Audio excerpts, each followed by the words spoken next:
Hi everyone and welcome back to Bankers Info. I hope you all are doing well.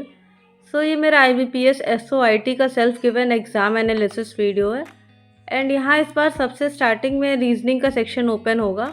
Reasoning में सबसे पहले height based puzzle आया था जिसके 3 question थे एंड उसमें 6 लोग बैठे थे। उसके बाद एक पैरेलल सीटिंग अरेंजमेंट का क्वेश्चन आया था जिसमें 2 रोज़ में 7 पर्सन बैठे थे एंड इसमें इसके साथ अल्फ़ाबेट के साथ ऑब्जेक्ट भी दिया हुआ था।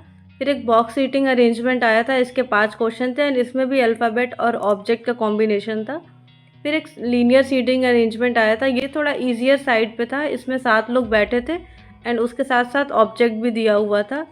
इसके बाद इनपुट आउटपुट के 5 क्वेश्चंस आए थे जिसमें अल्फ़ाबेट एंड नंबर्स का कॉम्बिनेशन था। फिर ब्लड रिलेशन के 3 क्वेश्चन थे एंड ये थोड़ा सा ट्रिकी था।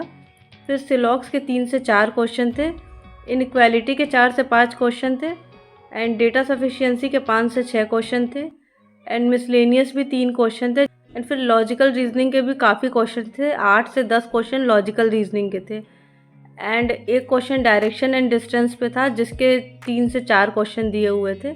अभी इंग्लिश की बात कर लेते हैं। इंग्लिश में 2 आरसी आई थी, एक आरसी फार्मिंग टेक्निक पे थी एंड दूसरी आरसी थी टाइनी स्पीशीज़ के बारे में, कोई स्टडी था उससे रिलेटेड थी एंड इन दोनों आरसी को मिला के 4 से 5 सिनोनियम एंड एंटोनियम के क्वेश्चंस दिए हुए थे एंड फ्रेज फिल करने वाले भी 2 क्वेश्चन दिए हुए थे एंड बाकी ट्रू फॉल्स वाले एंड आरसी से रिलेटेड क्वेश्चंस थे एंड एक पैरा जंबल आया था जिसमें 5 स्टेटमेंट्स थे। इसके बाद एरर के क्वेश्चन आए थे जिसमें 3 से 4 स्टेटमेंट दिए हुए थे एंड उसमें बताना था कि कौन से स्टेटमेंट में एरर है, इसके भी 5 क्वेश्चन थे एंड फिर वर्ड रीअरेंजमेंट के 4 से 5 क्वेश्चन थे। फिर स्टेटमेंट मैचिंग के 2 क्वेश्चन थे जिसमें बॉक्स में 2 पार्ट में स्टेटमेंट दिया रहता है। फिर फ्रेज रिप्लेसमेंट के 5 क्वेश्चन थे and correct uses of a word in a statement, इसके 3 से 4 क्वेश्चन थे। इसमें वर्ड दिया था, उसको 3 से 4 स्टेटमेंट में यूज़ किया था।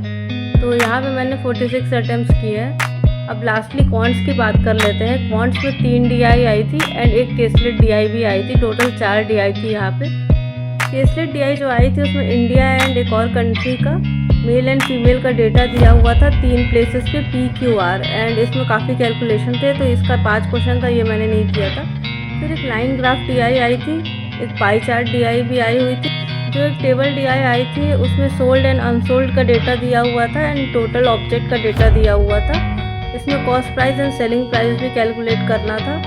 इसके 5 से 6 क्वेश्चन थे, जितनी डीआई आई थी सबके 5 से 6 क्वेश्चन दिए हुए थे।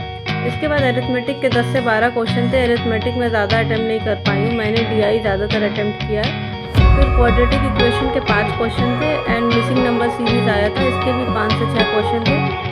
ओवरऑल यहाँ पे मेरे 25 अटैम्प्ट्स हुए हैं। आपके कितने अटैम्प्ट्स रहे हैं सेक्शन वाइज आप कमेंट सेक्शन में बता सकते हो। That's all from my side. Don't forget to like share subscribe to my channel bankers info.